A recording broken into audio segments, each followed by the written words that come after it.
तो देखो यार, पहले तो कुछ मुश्किल नहीं होता, ठीक है, समझ रहे हो, कुछ भी हार्ड मुश्किल नहीं होता। तो अब बोलोगे कुछ बच्चे कि हम तो 4-4 घंटे पढ़ते हैं दिन में, 6-6 घंटे पढ़ते हैं, 8-8 घंटे पढ़ते हैं, तब भी हमें भाई कुछ समझ में नहीं आता, हम पढ़ते हैं फिर भूल जाते हैं। पर देखो इससे एक कॉमन रीज़न है कि जब टीचर्स पढ़ाते हैं ना, हमारा ध्यान होता ही नहीं है वहाँ पे। और कुछ स्टूडेंट्स तो ऐसे होते हैं जो लेक्चर में ही सो जाते हैं, जब टीचर्स पढ़ा रहा होता है हम सो रहे होते हैं, मतलब नहीं चलता है क्या चल रहा है। बट यार जब टीचर्स पढ़ा रहे हैं हमें, जो भी पढ़ा रहे हैं आपको, हिस्ट्री ज्योग्राफी, तो नहीं समझ में आ रहा तो आप पूछ सकते हो ना। हाँ, कभी कभार ऐसा हो जाता है कि मारते हैं टीचर्स, बट हम तो ये सोचते हैं कि नहीं भाई नहीं समझना, मेरे दोस्त तो है, मैं उससे समझ लूँगा।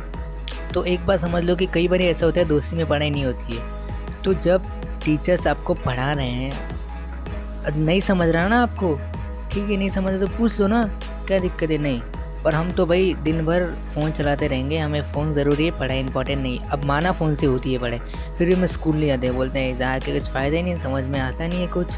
अब ये अलग है। और कुछ लोगों का पता है क्या मानना है, भाई हम तो ना दिन भर पढ़ते रहते हैं। हाँ माना तुम लोग पढ़ते हो, क्या पढ़ते वक्त कॉन्सेंट्रेट होता है, तुम्हारा ध्यान होता है एक जगह पे कि हाँ मैं ये पढ़ रहा हूँ तो ये पढ़ना है? नहीं, तो तुम ये सोचते हो कि भाई मैं दिन भर तो पढ़ रहा हूँ, अब मैं दिन भर पढ़ रहा हूँ ना, ठीक है, अभी 2 चैप्टर पढ़ लेता हूँ, बाद में 2 चैप्टर पढ़ लूँगा, अभी 2 या 3 घंटे पढ़ा तो बाद में 2। पर ऐसा होता नहीं, दिन ख़त्म, फिर नेक्स्ट डे न्यू टॉपिक से हम स्टार्ट करते हैं, न्यू टॉपिक पढ़ेंगे, फिर क्या समझ में आता है, अरे नहीं ना यार, 2 घंटे पढ़ो दिन में, सिर्फ 2 घंटे पढ़ो, पर अकेले बैठ के पढ़ो, शांति में पढ़ो, कॉन्सेंट्रेट करके पढ़ो, ताकि हम जिस समझे।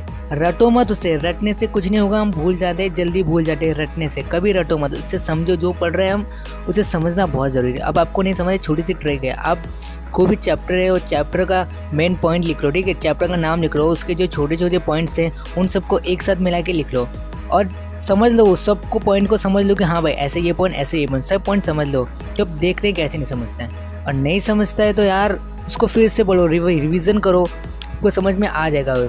तो बस यार आज के लिए इतना।